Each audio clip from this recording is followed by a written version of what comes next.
dargaggoon naannoo keenya waan tokko akka hubattan kan hin barbaadu jaarraa 16ffaa duratti Oromoon al tokko al lama al sadi isaa ol diinaa rukutamee cabee bittinnaa'ee naannoo kanatti galee ture. Maanguddoon hayyoon beektonni Oromoo jaarraa 16ffaa bakka kanatti ta'anii mari'atanii maaliif bittinnoofne maaliif diinni mo'uu danda'e akkaataa kamiin injifannoo keenya haaromsuu dandeenya jedhanii qorannaa guddaa tarsiimoo haaraa imala haaraa baasanii injifannoo seenaa keessatti addunyaan dagachuu hin dandeenye galmeessuudhaan jaarraa afuriif abbaa aangoo abbaa biyyaa abbaa mul'ataa abbaa jijjiiramaa ta'anii turuun isaanii seenaan sirriitti ni yaadata.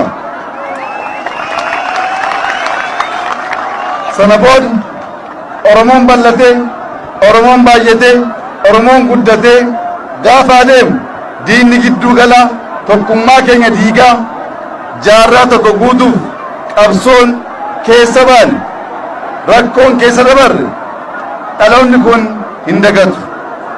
Keessaayyuu waggaa 60 duratti jeneraal Waaqoo Guutuu gootota Oromoo kan biroo waliin naannoo kanatti qabsaa'uudhaan ergaa guddaa har'aaf nu gargaaruu danda'e kaa'ee ture. Garbummaa hidda irraa buqqifanna dadhabnaan ilmatti guddifannaa jedhe. Garbummaan Oromoo irraa hundee irraa hidda irraa buqqa'ee jira. Oromoon bilisoomee jira. Kana booda garbummaan gara uummata keenyaatti deebi'ee dhufuu hin danda'u. Akka Waaqoo Guutuu jedhetti amma immoo misoomaan jallisiin ijoolleetti guddifanna. Kana booddee rakkoo kana booddee qabsoo aarsaa gaafatu hin barbaannu. Tokkummaa keenya eeggannee biyya keenya misoomsinee hiyyummaa keessa ba'uudhaan kan hiyyoome gargaaruuf sammuu qarame kana itti gargaaramuu alatti waraana jibba wal dhiibuu Oromoon hin labsu. Oromoon seenaan aadaan duudhaan keenya kan nu barsiise jaalala tokkummaa kennuu hammachuu gorsuu ta'anii tasgabbaa'anii mari'achuu karaa agarsiisu kun aadaa eenyummaa Oromoo ibsu waan ta'eef maddi walaabuu bu'uura yaada kanaa waan ta'eef falaasama haaraa Oromoon biyya kanatti gaggeessu falaasama haaraa Afrikaan guutuu irraa barachuu rakkachaa jiru ida'amuu jennee baasuun keenya ni beekama. Ida'amuu jechuun namaaf Rabbi araaramuu jechuudha. Ida'amuu jechuun abbaa manaaf haadha warraan araaramuu jechuudha.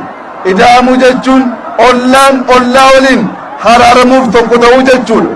Ida'amuu jechuun bokkaan roobu akka hin banne jallisiidhaan gargaaramanii misoomuu naannoo jijjiiruu ittiin jijjiiramuu jechuudha.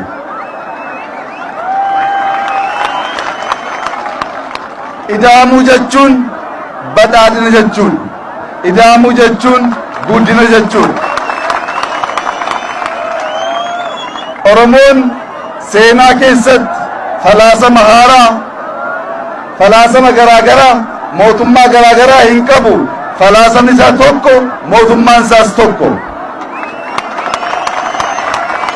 Falaasamni Oromoo ida'amuudha.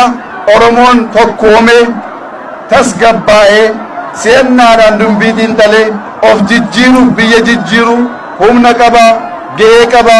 Kan addunyaan guutuu ragaa ba'aa waan jiruuf dargaggoon bara kana tokkummaa keessan eeggadhaa jaalala keessan baay'isaa waaqallee sodaadhaa ardii keessan eeggadhaa wal hin jibbinaa wal irratti hin ka'inaa wal gargaaraa irree walii ta'aa wal jaaladhaa waliin taane biyya misoomsina waliin taane biyya jijjiirra abbootii keenya ni kabajna, seenaa keenya ni kabajna, dhalootaaf waan bareedu waan gaarii ni hojjenna. Misoomni kun har'a jalqabe, eebbasaaf nan dhufa, waliin eebbisna.